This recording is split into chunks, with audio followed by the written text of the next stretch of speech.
ওরে বাবা রে, এটা করতে দম বেরিয়ে যাবে। আরও একটি দিনের নতুন গল্প নিয়ে আমি চলে এসেছি। সম্পূর্ণ ব্লগটি দেখার অনুরোধ রইল। নমস্কার প্রিয় বন্ধুরা, সবাই কেমন আছেন? আমি দেবলীনা, আমার ছোট্ট একটি ব্লগে আপনাদের সবাইকে স্বাগত জানাই। দেখছেন আমার ছেলের হাতে কত বড় একটা নারকেল। হ্যাঁ, তো এই নারকেলটা আমাদেরই বাগানে পুকুরে পড়ে গেছিলো। পুকুর পাড়েই আর কি নারকেল গাছগুলো আছে। সেটা হচ্ছে বর তুলে নিয়ে আসে, আর তারপরেই হচ্ছে এরকম সব কাণ্ড কারখানা। হ্যাঁ, এই নারকেলটাকে একটা শেপ দেওয়ার জন্য এইভাবে কাটা হয়েছিল। তো খুবই সাবধানতার সাথে এটা কাটা হয়েছিল, আর অনেকক্ষণ ধরে এটা বেশ সময় লেগেছিল। তো কাটতে কাটতে ওর তো আঙুল ব্যথাই হয়ে যাচ্ছিল, কারণ এটা তো জং ধরে গেছে দেখতে পাচ্ছেন। তো একটুখানি সময়টা বেশিই লেগেছিল। তারপরে এটা দিয়ে অবশ্যই করে একটা স্পেশাল রান্না তো হবেই, আর তার জন্য নিয়ে আসা হয়েছিল বাজার থেকে একটা স্পেশাল জিনিস। আপনারা আন্দাজ করতে থাকুন, আমি ততক্ষণ গল্পটা বলতে থাকি। তো এইভাবে কাটতে কাটতে যখন পুরোটা সব ঠিকঠাক হয়ে গেল, খুবই ভালো লাগছিল। আমরা মানে খুব এক্সাইটেড হয়ে গেছিলাম যে এত সুন্দরভাবে মালাটা ও কেটেছিল। তবে ওর হাতটা কিন্তু খুব ব্যথা করছিল, কেননা এটা তো জং ধরে গেছে দেখতেই পাচ্ছেন, আর ওই জন্য বেশ একটু দেরিও হচ্ছিল কাজটা ওর কমপ্লিট করতে। এর মধ্যে গতকাল রাত থেকে একটা কাণ্ড হয়েছিল। সেটা নিয়ে আরেক কাণ্ড, মানে হচ্ছে বাড়িতে যদি গ্যাস না থাকে, গ্যাস যদি ফুরিয়ে যায়, সেখানে কি অবস্থা হয় বলুন তো। দুটো গ্যাসই আমাদের ফুরিয়ে গেছে। তো যাই হোক, যা হয় আর কি। এখানে গ্যাসটা পড়ে আছে, আজকে সকাল থেকে একটা ব্যাপার হয়েছে যে আমাদের গ্যাস ফুরিয়ে গেছে। তো এখন সবে গ্যাস আনতে গেল, আর ওদিকে তো দেখলেন যে নারকেলটা কাটা হয়ে গেছে। আর এই যে এখানে হচ্ছে আমাদের প্রস্তুতি পর্ব চলছে এখন নারকেল দিয়ে। আর বিশাল হাওয়া হচ্ছে প্রচণ্ড জোরে। যা দরজা বন্ধ করে দিয়ে যা, তো মানে টেকা যাচ্ছে না, এত জোরে হাওয়া হচ্ছে। এত বড় নারকেলের মালা পোড়া, এখন একটু টাইম লাগবে করতে। ওরে বাবা রে, এটা করতে দম বেরিয়ে যাবে।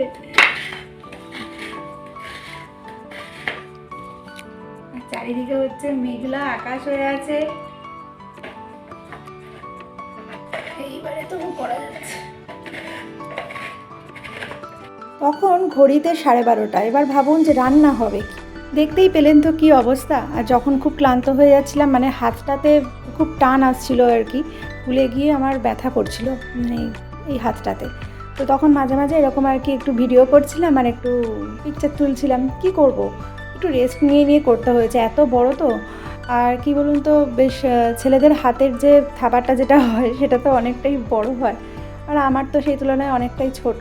সেই জন্য নারকেলটা ধরতে ভীষণ অসুবিধা হচ্ছিলো। এবারে দেখুন ও সাটাসাট এসে কিন্তু মানে নারকেলটা ঠিকমতো ধরে করতে পারছিল, আর আমার হাতের অবস্থা কিন্তু তখন অলরেডি খারাপ। আমি তখন কি করলাম, যেটুকুনি হয়ে গেছিলো বাদবাকিটা নিয়ে আমি ওটা মিক্সিতে দিয়ে একটু ভালো করে বেটে নিলাম। এই যে সেই স্পেশাল রান্না হবে যেটা বলছিলাম, তার জন্য আমি এখানে নারকেলটাকে বেটে নিয়েছি, আদা বাটা করেছি, আর একটু পেঁয়াজও বেটে নিয়েছি। আর এই চিংড়িটাকে আমি একটু সামান্য নুন, সামান্য হলুদ ও কাশ্মীরি গুঁড়ো লঙ্কা দিয়ে মাখিয়ে তারপরে কড়াই তেলে দিয়ে দিয়েছিলাম। তেলে দিয়ে কিন্তু এটা বেশিক্ষণ ভাজা যাবে না, জাস্ট এপিট ওপিট করে নিয়ে নামিয়ে নিয়েছিলাম। আপনারা আমার মতো করে যদি চিংড়ির মালাইকারি করেন, দেখবেন খেতে কিন্তু খুবই সুস্বাদু হবে। এতে আমি বেশি মশলা দিইনি, শুধু কাঁচা লঙ্কা, আদা বাটা, পেঁয়াজ বাটা আর এই নারকেলের দুধটা দেব। নারকেলের দুধটা কী করে করেছিলাম না, ওই যে নারকেল বাটাটা দেখলেন, ওটাতেই আমি সামান্য একটু জল দিয়েছিলাম, দিয়ে ছাঁকনি করে ভালো করে ছেঁকে নিয়েছিলাম। এতে 1 বাটি দুধ বেরিয়েছিল। তো যাই হোক, এইবারে সেই দুধটা রেখে দিয়েছিলাম, জাস্ট শুধু জলের পরিবর্তে দেব। আর ওই যে নারকেলের যে ছিবড়াটা দেখলেন, ওটা দিয়েও কিন্তু আমি কাজেই লাগিয়েছি, ওটা কিন্তু ফেলে দিয়ে নিই। এবারে ওই পেঁয়াজটা ভালো করে ভেজে নিয়ে তার মধ্যে একটু আদা বাটা দিয়ে ভালো করে নাড়িয়ে নিয়েছিলাম, একটু সামান্য জলও দিয়েছিলাম, ভালো করে একটু নুন আর সামান্য চিনিও দিয়েছিলাম।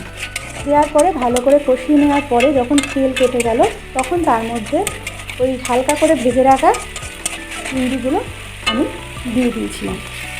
দেওয়ার পরে ভালো করে একটু নেড়ে নিয়ে আমি তার মধ্যে নারকেল বাটার দুধটা ঢেলে দিলাম। তারপরে ওই বাটিতেই সামান্য একটু জল নিয়ে আরও একটু আমি এই জলটা এর মধ্যে দিয়েছিলাম।